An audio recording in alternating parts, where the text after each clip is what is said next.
മക്കാരുടെ ജീവിതം എന്താ? സിമ്പിളായിട്ട് പറഞ്ഞുതരാം. മക്കളെ കിട്ടാൻ ഒരു ആരാധ്യം, സമ്പത്ത് കിട്ടാൻ വേറൊരു ആരാധ്യം, പ്രശ്നങ്ങൾ നീങ്ങാൻ വേറൊരു ആരാധ്യം, ഓരോന്നിനും ഓരോരോ ആരാധ്യം. കുടുങ്ങി പോകുമ്പോൾ അള്ളാഹിനെ വിളിക്കും. അള്ളാഹുനെ ഇബാദത്ത് ചെയ്യുന്നുണ്ട്, മറ്റു പലതിനെ ഇബാദത്ത് ചെയ്യുന്നുണ്ട്. ഈ അവസ്ഥ റബ്ബ് എന്ത് ചെയ്യില്ല, ഇബാദത്തായി കണക്കാക്കൂല. മറിച്ച് ഇബാദത്ത് റബ്ബ് ഉദ്ദേശിക്കുന്ന, റബ്ബ് നമ്മളിൽ ഉണ്ടാകാൻ ആഗ്രഹിക്കുന്ന, നമ്മുടെ മേൽ ഒന്നാമത്തെ ബാധ്യത നിശ്ചയിച്ച ഇബാദത്ത് എന്താണെന്നറിയോ? പ്രയാസങ്ങൾ വരുമ്പോൾ അള്ളാഹുലേക്ക്, സമ്പത്തില്ലാതാവുമ്പോൾ അള്ളാഹുലേക്ക്, കുടുങ്ങിപ്പോകുമ്പോൾ അള്ളാഹുലേക്ക്, മക്കളെ ചോദിക്കുമ്പോൾ അള്ളാഹുലേക്ക്. എല്ലാ സന്ദർഭത്തിലും എല്ലാ പ്രാർത്ഥനയും എല്ലാ ഇബാദത്തും ഇസ്തിഗാസ ആയിക്കോട്ടെ, തവസ്സുൽ ആയിക്കോട്ടെ, എന്ത് പേരിട്ടിട്ടായിക്കോട്ടെ, ഇദാ സഅൽത ഫസ്അലില്ലാ, നബി സല്ലല്ലാഹു അലൈഹി വസല്ലം പഠിപ്പിച്ചു. നീ ചോദിക്കുകയാണെങ്കിൽ അള്ളാഹിനോട് ചോദിക്കും. ഇങ്ങനെ ചെയ്യുന്നത് വരേക്കും അവൻ അള്ളാഹുവിനെ ഇബാദത്ത് ചെയ്യുന്നവനല്ല.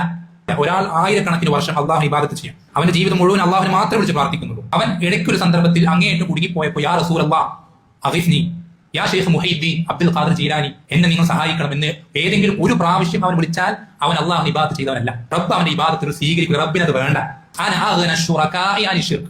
അള്ളാഹ് പറയാം, ഷിർക്ക് പങ്കു ചേർക്കപ്പെടുന്നത് അത് ഏറ്റവും അധികം വേണ്ടാത്തവൻ, അതിൽ നിന്ന് ഏറ്റവും അധികം ധന്യനാണ് ഞാൻ. എനിക്ക് മാത്രമായിട്ട് ഇബാദത്ത് ചെയ്യുകയാണെങ്കിൽ അതെനിക്ക് മതി. അങ്ങനത്തെ ഇബാദത്തുകൾ ഞാൻ സ്വീകരിക്കും.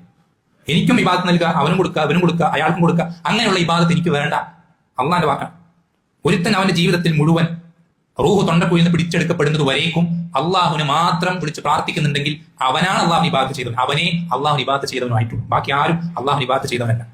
എത്ര സുജൂദിൽ കിടന്നാലും, എത്ര ഖുർആൻ ഖത്തം തീർത്താലും, എത്രയൊക്കെ സ്വതക്കകൾ കൊടുത്താലും, എത്രയൊക്കെ നോമ്പെടുത്താലും, അള്ളാഹുവിനെ പുറമെ മറ്റാരെങ്കിലും വിളിച്ച് പ്രാർത്ഥിക്കുന്നുണ്ട് ഒരു വട്ടമെങ്കിലും അവൻ അള്ളാഹു ഇബാദത്ത് ചെയ്തവനല്ല, ആകൂല.